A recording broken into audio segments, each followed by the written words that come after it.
Chapter 10 Sai Baba's Mode of Life, His Sleeping Plank, His Stay in Shirdi, His Teachings, His Humility, Nanavali, the Easiest Path. Remember him, Sai Baba, always with love, for he abided in his self. To remember him only is to solve the riddle of life and death. This is the best and easiest of sadhana, as it involves no expenditure. A little exertion here brings great rewards. So, as long as our senses are sound, we should, minute by minute, practice this sadhana, for other gods are illusionary. Guru is the only God.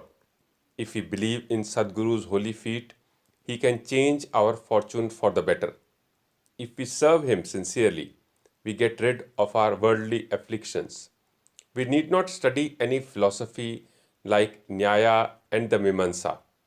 As we trust the helmsman in crossing rivers and seas, so we have to trust our Sadguru in getting over the ocean of worldly existence. The Sadguru looks at the intense feeling and devotion of his devotees, endows them with knowledge and eternal bliss. In the last chapter, Baba's medicacy and devotees' experience and other subjects were dealt with. Let the readers now read where and how Baba lived, how he slept, and how he taught, etc. Baba's wonderful bedstead. Let us first see where and how Baba slept. Mr. Nana Sahib Dengle bought for Sai Baba a wooden plank about 4 arms in length and only a span in breadth for sleeping upon. Instead of keeping the plank on the floor and then sleeping on it, Baba tied it like a swing to the rafters of the masjid with old shreds and rags and commenced to sleep upon it. The rags were so thin and worn out that it was a wonder how they could bear or support the weight of the plank itself, let alone the weight of Baba. But somehow or other, it was Baba's sheer Leela that the worn out rags did sustain the plank along with the weight of Baba on it. On the 4 corners of this plank, Baba lighted panatis, earthen lamps, one at each corner, and kept them burning the whole night. It was a sight for the gods to see Baba sleeping or sitting on this plank. It was a wonder to all how Baba got up and down the plank. Out of curiosity, many observers kept watching the process of mounting and dismounting, but none succeeded. As crowds began to swell so as to detect this wonderful feat, Baba one day broke the plank into pieces and threw it away. Baba had all 8 Mahasiddhi's powers at his command. He neither practiced or craved for them. They came to him naturally as a result of his spiritual perfection. Manifestation of Brahma. Though Sai Baba looked like a man, 3 cubits and a half in length, still he dwelt in the hearts of all. Inwardly, he was unattached and indifferent, but outwardly, he longed for mass welfare. Though inwardly an adobe of peace, he looked outwardly restless. Inwardly, he had the state of Brahma. Outwardly, he seemed engrossed in the world. Sometimes he looked on all with affection, and at times he threw stones at them. Sometimes he scolded them, while at times he embraced them and was calm, composed, tolerant, and well-balanced. He always abided and was engrossed in the self, and was well disposed towards his bhaktas. He always sat on one asan and never travelled. His satka was a small stick which he always carried in his hand. He was calm and thought-free. He never cared for wealth and fame and lived on alms. Such a life he led. He always uttered Allah Malik. God is the real owner. Entire and unbroken was his love for the bhaktas. He was the mine or storehouse for self-knowledge and full of divine bliss. Such was the divine form of Sai Baba, boundless, endless, and undifferentiated. one principle which envelops the whole universe from stone to Brahma, incarnated in Sai Baba. The really meritorious and fortunate people got this treasure grove in their hands, while those people who, not knowing the real worth of Sai Baba, took him to be a mere human being, were indeed unfortunate. His stay in Shirdi, probable birth date. None knew or knows the parents and the exact time and date of birth of Sai Baba, but it can be approximately determined by his stay in Shirdi. Baba first came to Shirdi when he was a young lad of 16 and stayed there for 3 years. Then, all of a sudden, he disappeared for some time. After some time, he reappeared in the Nizam state near Aurangabad and again came to Shirdi with a marriage party of Chand Patil when he was about 20 years old. Thence, he stayed in Shirdi for an unbroken period of 60 years, after which Baba took his Mahasamadhi in the year 1918. From this, we can say that the year of Baba's birth is approximately 1838 AD.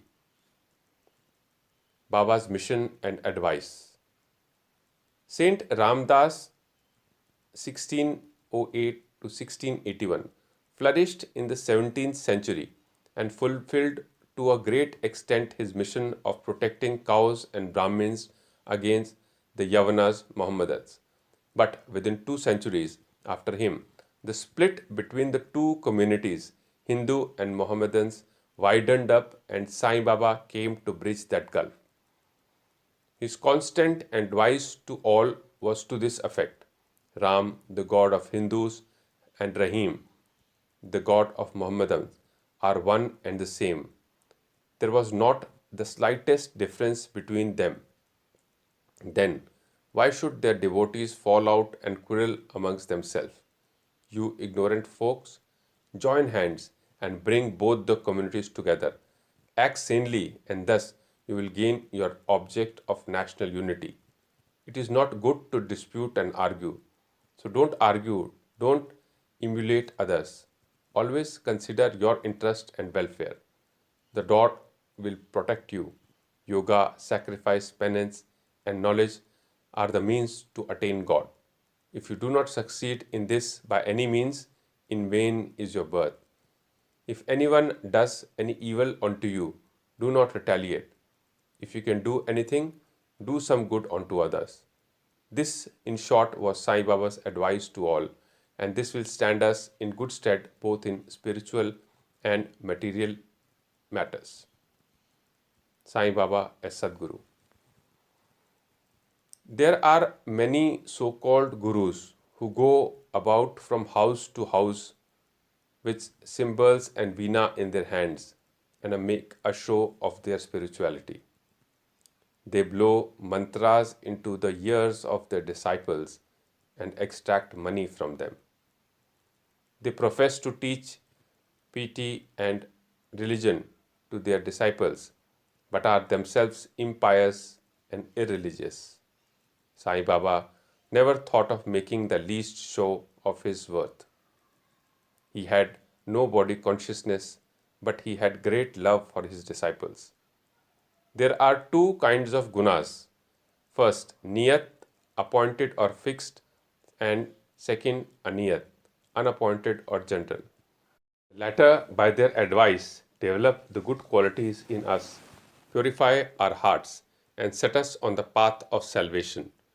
With the former, dispels our sense of dualities, sense of difference, and establishes us in unity by making us realize thou art that.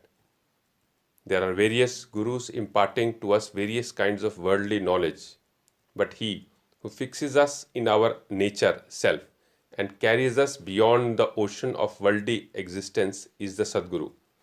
Sai Baba was such a Sadguru. His greatness is indescribable. If anybody went to take his darshan, he, without being asked, would give every detail of his past, present, and future. He saw divinity in all beings. friends and foes were alike to him. Disinterested and balanced, he obliged the evil-doers as well as the pious. He was the same in prosperity and adversity. No doubt ever touched him. Though he acted through the body, he was not in the least attached to his body or house. Though he looked embodied, he was really unembodied, that is, free from gross existence. Blessed are the people of Shirdi who worshipped Sai as their god. While eating, drinking, working in their backyards and fields, and doing various household works, they always remembered Sai and sang his glory. They knew no other god except Sai. What to speak of the sweetness of the love of the women of Shirdi? They were quite ignorant, but their pure love inspired them to compose poems or songs in their simple rustic language. Letters of learning they had none. One can discern real poetry in their simple songs. It is not intelligence but love that inspires real poetry as such. Real poetry is a manifestation of true love, and this can be seen and appreciated by intelligent listeners. Collection of these folk songs is desirable, and by Baba's wish, some fortunate devotee may undertake the task of compiling and publishing these folk songs, either in Sai Leela magazine or separately in a book. Baba's humility. Lord or Bhagwan is said to have 6 qualities, viz. First, fame; second, wealth; third, non-attachment; fourth, knowledge; 5, grandeur; and 6th, Baba had all these in him. He incarnated in flesh for the sake of bhaktas. Wonderful was his grace and kindness, for he drew the devotees to him, or how else could one have known him? For the sake of his bhaktas, Baba spoke such words the goddess of speech would not utter. Here is a specimen. Baba spoke very humbly as follows: Slave of slaves, I am your debtor. I am satisfied at your darshan. It is a great favor that I saw your feet. What humility is this? Though outwardly Baba seemed to enjoy sense objects, he had not the least flavor in them, nor even the consciousness of enjoying them. Though he ate, he had no taste, and though he saw, he never felt any interest in what he saw. Regarding passion, he was a perfect celibate, as Hanuman. He was not attached to anything. He was pure consciousness, the resting place of desire, anger, envy, and other feelings. In short, he was disinterested, free, and perfect. A striking instance may be cited in illustration of this statement. Nanavali. There was in Shirdi a very quaint and queer fellow by name Nanamali. He looked to Baba's work and affairs. He once approached Baba, who was seated on his gadi seat, and asked him to get up, as he wanted to occupy the same. Baba at once got up and left the seat which he had occupied. After sitting there a while, Nanavali got up and asked Baba to resume his seat. Then Baba sat down and Nanavali fell at his feet. Baba did not show the slightest displeasure in being dictated to or ousted. This Nanavali loved Baba so much that he breathed his last on the 13th day of Baba's Mahasamadhi. The easiest path, hearing the stories of the saints and being in their company. Though Sai Baba acted outwardly like an ordinary man, his action showed extraordinary wisdom and skill. Whatever he did was done for good of his devotees. He never prescribed any asan, regulation of breathing, or any rites to his bhaktas, nor did he blow any mantras in their ears. He told them to leave off all cleverness and always remember Sai Sai.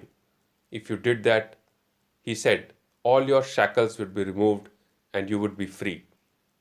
Sitting through the 5 fires, sacrifices, chanting, eightfold yoga are possible for the Brahmins only. They are of no use to other classes. The function of the mind is to think.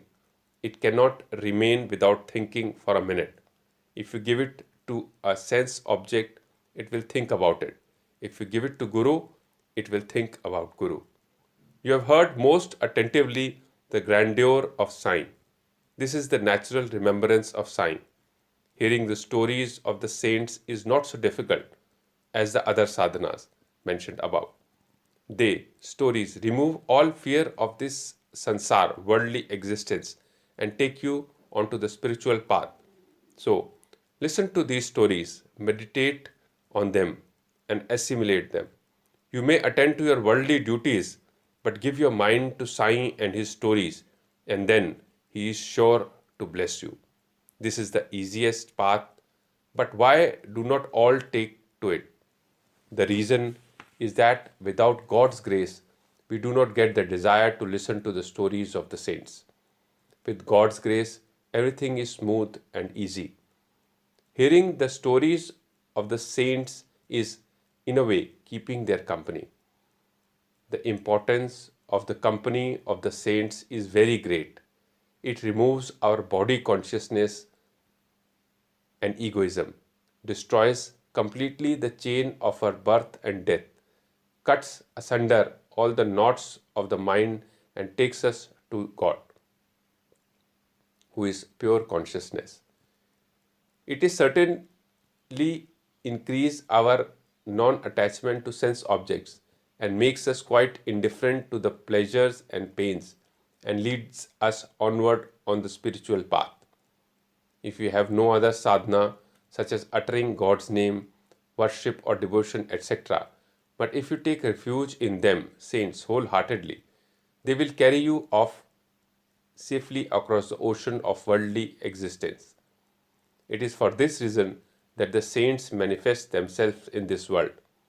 Even sacred rivers such as Ganges, Godavari, Krishna and Kaveri, etc., which wash away the sins of the world, desire that the saints should come to them for a bath and purify them. Such is the grandeur of the saint. It is on account of the store of merit in past births that we have attained the feet of Sai Baba. We conclude this chapter with meditation on Sai's form. He, the graceful and handsome Sai, standing on the edge of the masjid and distributing udi to each and every bhakta with the view of his welfare. He, who thinks of the world as an illusion and who is ever engrossed in supreme bliss, before him we humbly prostrate ourselves. Woe to Shri Sai, peace be to all.